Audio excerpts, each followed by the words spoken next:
اس لیے مجھے آپ کہہ سکتے ہیں کہ میں اردو کا ایک طالب علم ہوں یا اردو تحقیق تنقید کے اندر کام کر رہا ہوں. باضابطہ مجھے نہ محقق کہا جا سکتا ہے نہ ناقد کہا جا سکتا. تو ایسے تو بہت سارے لوگ پھر آپ کی صف میں آ جائیں گے. سارے لوگ میری ہی صف میں ہیں. تو اس کا مطلب یہ ہوا کہ آج کے زمانے میں کوئی باضابطہ محقق نہیں ہے. پہلے تھے، جیسے محمود شیرانی تھے، امتیاز علی عرشی تھے، قاضی عبدالودود تھے. اس طرح کی بڑی شخصیات رہی جنہوں نے تحقیق کے میدان میں اہم کارنامے انجام دیے ہیں. اس کے بعد تو خلا ہی ہے. آج کے دور میں کچھ لوگوں کو کہا جا سکتا ہے کہ محقق ہیں. اچھا، خواتین کو آپ نے بہت پڑھا ہے، بہت لکھا بھی ہے، اور ان کے تعلق سے جو آپ کی خدمات ہیں، جو چیزیں منظر عام پہ آئی ہیں، وہ دوسرے میدانوں کے مقابلے میں بہت زیادہ ہیں. تو آخر تانیثیت سے آپ کی جو رغبت ہے وجہ کیا ہے؟ نہیں، میری تانیثیت سے رغبت نہیں ہے. تانیثی جو فیمنزم کے مسائل ہیں ان سے میری کیا زیادہ دلچسپی نہیں ہے نظریاتی طور پر. لیکن چونکہ عورتیں جو ہوتی ہیں کمزور ہیں، صنف نازک کہا جاتا ہے، انہیں ہمیشہ سے اگنور کیا گیا ہے، نظر انداز کیا گیا ہے. تو میرا بنیادی مسئلہ یہ ہے کہ جو حاشیائی قلمکار ہیں، جو حاشیائی فنکار ہیں، ان کو مرکزی دھارے سے جوڑا جائے، ان کے اوپر زیادہ کام کیا جائے. اور یہی وجہ ہے کہ میں نے خواتین کے اوپر لکھا ہے. نہیں، خواتین پر تو سرکار کی پوری نظر ہے. آج کل ان کو شانہ بشانہ مرد کے آگے بڑھانے کے لیے سارے پروگرام میں وہ شامل ہیں. ہر فرد بھی سوچتا ہے، مردوں نے کبھی ان کو کاٹا نہیں ہے. میں ایسا نہیں کہ میں مردوں کی حمایت کر رہا ہوں یا ان کو مائنس ان کے منفی سوچ کا میں ایسا نہیں، بلکہ میں یہ کہہ رہا ہوں کہ ایک خاتون ہی آخر کیوں؟ آخر آپ دیکھیں کہ خواتین اتنی آگے جا چکی ہیں کہ آج مرد حضرات بہت پیچھے جا چکے ہیں. اگر زمینی حقائق ہم اس کو دیکھیں تو جاب کے میدان میں دیکھیں، آج تحقیق کے میدان میں دیکھیں، ایک لمبی صف ہے. تو پھر اس طریقے سے تو مردوں میں سرکار اور سیاست کی بات نہیں کر سکتا. جہاں تک تخلیقی ادب کی بات ہے، تنقید کی بات ہے، تحقیق کی بات ہے، اس میدان کے اندر نظر انداز کیا گیا ہے. پرانے زمانے میں جو خواتین تھی وہ اپنے نام سے نہیں لکھ سکتی تھی، والدہ افضل علی کے نام سے لکھتی تھی یا ہمشیرہ کے نام سے لکھتی تھی. تو اس طرح ایک عورتوں کے ساتھ رہا ہے، مطلب ہے کہ تعصب کا معاملہ رہا ہے. تو اس وجہ سے آج کے زمانے کے اندر جو عورتیں ترقی کر رہی ہیں وہ سب اس وجہ سے ہے کہ مردوں نے تھوڑی سی توجہ دی ہے اور خواتین خود اپنی سطح پر بھی بیدار ہوئی ہیں، ورنہ پہلے نظر انداز کیا جاتا تھا. لیکن مجھے ایسا لگتا ہے کہ اگر اتنی توجہ کسی اور پہ دی جاتی تو وہ آج کل بہت آگے جا چکے ہوتے. خواتین نے اب خاطر خواہ فائدہ نہیں اٹھایا ہے، مجھے ایسا لگتا ہے. بالکل یہ بات صحیح ہے کہ خواتین نے خاطر خواہ فائدہ نہیں اٹھایا، لیکن ایک کمزور طبقے کو مضبوط کرنا بھی ہمارے سماج اور سیاست کی ذمہ داری ہے. نہیں تو کمزور خواتین ہیں کہاں پھر؟ آخر گھر کی مالکن ہیں وہ، بازار میں آج وہی نظر آتی ہیں، یونیورسٹیز میں وہی نظر. کمزور ہم کس پہلو سے کہہ رہے ہیں ان کو؟ نہیں ہے، یہ تو حقیقت ہے کہ وہ کمزور رہی ہے. اب تھوڑی مضبوطی آ رہی ہے تو اس کا استقبال کرنا چاہیے، اس کا خیر مقدم کرنا چاہیے. مذہبی فکر کو ہم کہیں نہ کہیں پھر ٹھیس پہنچاتے ہیں. نہیں، اس کا مذہب سے کوئی تعلق نہیں ہے.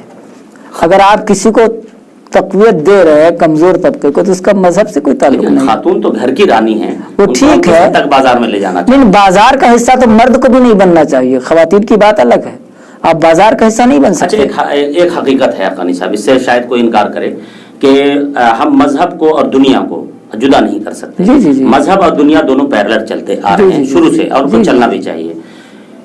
ہم نے مذہب کی وکالت جہاں کی ہے تو ہم نے دنیا کی بھی وکالت کی ہے. جی بالکل. لیکن مذہب کی وکالت کرنے والے لوگ اور دنیا کی وکالت کرنے والے لوگ اگر وہ چاہتے ہیں کہ خاتون کو مہذب طریقے سے پڑھنا چاہیے، بازار میں آنا چاہیے یا دنیا کے کام انجام دینے چاہیے، تو پھر ان کو خواتین کے لیے ویسی چیزیں لانی چاہیے.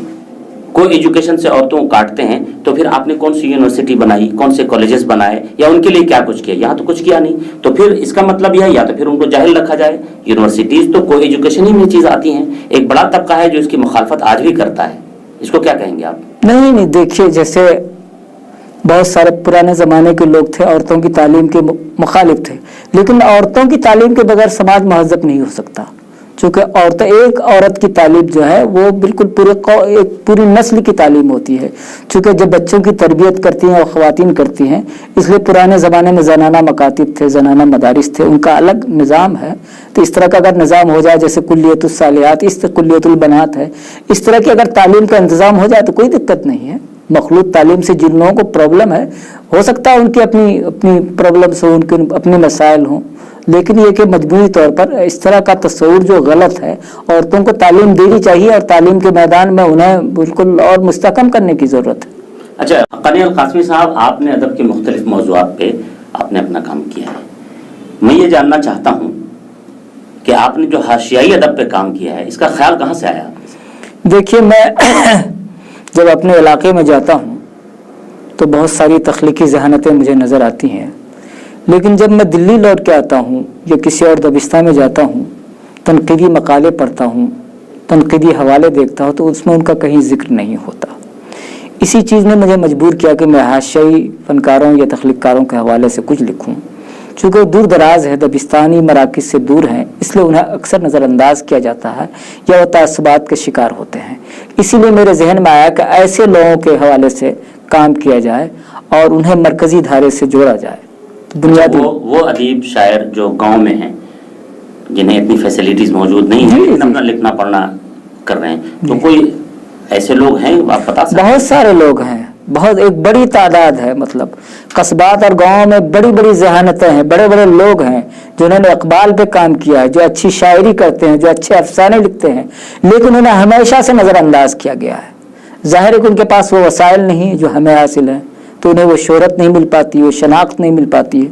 تو دراصل شناخت کا مسئلہ بڑا اہم ہے آج کے دور کا. آپ کی اب تک درجنوں کتابیں آ چکی ہیں؟ جی جی جی. کن کن موضوعات پہ آپ کی کتابیں ہیں؟ میری زیادہ تر جو کتابیں ہیں وہ تنقید کے حوالے سے ہیں، جو مضامین ہیں جن کو آپ مضامین کہہ سکتے ہیں، تبصرے کہہ سکتے ہیں، کچھ انشائیہ نما مضامین بھی کہہ سکتے ہیں، اور کچھ میری تخلیقی سفر کی روداد بھی ہے، کہیں کہیں رپورتاج بھی ہے، کہیں خود نوشت کے عناصر بھی ہیں ان کے اندر. جیسے رینو کے شہر ہے، اس کو آپ کسی بھی ایک صنف میں ٹائپ نہیں کر سکتے، نہ وہ تحقیق ہے، نہ تنقید ہے، نہ انشائیہ ہے.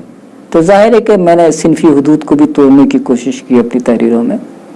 اچھا، مجھے ہمیشہ سے یہ سوال الجھن میں ڈالتا رہا ہے کہ حقانی صاحب آیا زیادہ صحافی ہے یا ادیب؟ آپ نے صحافت کے میدان میں جو خدمات انجام دی ہیں وہ ناقابل فراموش ہے، اور ادب کے میدان میں جو آپ نے خدمات انجام دی ہیں وہ بھی ناقابل فراموش ہے. میں آپ ہی سے پوچھنا چاہوں گا کہ آپ زیادہ ادیب ہیں یا زیادہ صحافی؟ نہیں، ادب اور صحافت کا بہت ہی گہرا رشتہ ہے. ظاہر ہے کہ میں ادب میں بھی ایک معمولی آدمی ہوں، صحافت میں بھی ایک معمولی آدمی ہوں، دونوں کے اندر ایک معمولی آدمی ہوں، لیکن مجھ سے جو کچھ ہو رہا ہے ادب کے میدان میں وہ کر رہا ہوں. اور ظاہر ہے کہ لوگ کہتے ہیں کہ کچھ نئی چیزیں بھی آ رہی ہیں، صحافت میں بھی اسی طرح کے تجربے میں نے کیے، تو میں ہر دونوں میدان میں ایک تجربہ کر رہا ہوں. یہ کامیاب ہو یا ناکام ہو اس کا مجھے کچھ وہ نہیں ہے، پتہ نہیں. کبھی کبھی آپ کو یہ ڈپریشن ہوتا ہے کہ آپ ادیبوں کے درمیان، ادیبوں کے بیچ میں جتنی پذیرائی ہونی چاہیے تھی، جتنی شہرت ہونی چاہیے تھی، اتنی ہے آپ؟ نہیں، مجھے اس بات کا ملال نہیں. مجھے شہرت اور شناخت کی کوئی ضرورت نہیں ہے. اللہ تعالیٰ نے جتنی عزت دی ہے وہ میرے لیے کافی ہے. اور میرے لیے خوشی کی بات یہ ہے کہ مجھے وہ لوگ اب ڈھونڈ ڈھونڈ کر پڑھ رہے ہیں جن کی تحریریں پڑھ کے میں نے لکھنا سیکھا ہے. مجھے لگتا ہے کہ زیادہ آپ کی کتاب جو جسم کی جمالیات ہے اس پہ لوگوں کی توجہ زیادہ ہوگی، جو کہ نئی چیز ہے. نہیں، بدن کی جمالیات ایک نیا تجربہ تھا. ظاہر ہے کہ جیلانی کامران نے اسے ایک نیا نیو ایرا لکھا، نیو ایرا آف کریٹیسزم لکھا اور انگریزی میں لکھا. تو اس طرح مجھے بہت زیادہ پذیرائی اس سے ملی، لیکن میں اس کتاب کی وجہ سے جتنا مقبول ہوا، جتنا مشہور ہوا، اتنا معتوب اور مقہور بھی ہوا. اور مجھے خوشی ہے کہ لوگوں نے دونوں طرح کے رد عمل کا اظہار کیا. میں منفی رد عمل سے کبھی مایوس یا ملول نہیں ہوتا. مجھے خوشی ہوتی ہے، لوگ اختلاف کرتے ہیں، لوگ میرے خلاف لکھتے ہیں، تو مجھے زیادہ خوشی ہوتی ہے، چونکہ اس سے مجھے اپنے آپ کو سنوارنے کا موقع ملتا ہے. جو لوگ میری زیادہ تعریف کرتے ہیں تو وہ گویا کہ میرے دشمن بھی ہے ایک طرح سے، جو مجھے مہمیز کرنے سے روکتے ہیں. جب کوئی میرے خلاف لکھتا ہے تو میرے اندر ایک نئی تحریک پیدا ہوتی ہے، کچھ نیا پڑھنے کی، کچھ نیا تلاش کرنے کی، کچھ نئی جستجو کی. تعریف آدمی کو ایک نقطے پر روک دیتی ہے اور تنقید جو ہے آدمی کو مہمیز کرتی ہے، آگے بڑھاتی ہے. کیا آپ کا دل کبھی نہیں چاہتا کہ آپ بھی فکشن کے میدان میں آئیں، ناول لکھیں؟ بالکل. میری بعض تحریروں کو آپ کہہ سکتے ہیں وہ فکشن ہے، جیسے غالب کے خطوط کو آپ ناول کہہ سکتے ہیں. اسی طرح میری بہت ساری تحریریں فکشن کے عناصر ہیں.